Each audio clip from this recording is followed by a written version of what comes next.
গরিব ধনী নিয়ে কিছু কথা বলবো, যে কথাগুলো আপনার আগে গরিব মানুষ যে গুঁড়া মাছ খাইতো, সে গুঁড়া মাছ এখন ধনী মানুষ খায়।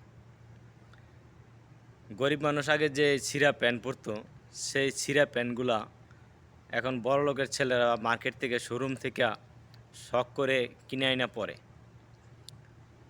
তারপরে দেখেন, গরিব মানুষ যে আটা খাইতো, সে আটাটা এখন বড়লোকের বাধ্যতামূলক খাবার হয়েছে।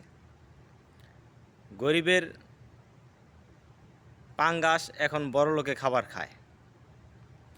গরিব মানুষের পছন্দের যে খাবারগুলো আগে ছিল, সেই খাবারগুলা বড়লোকেরা কেড়ে নিয়েছে।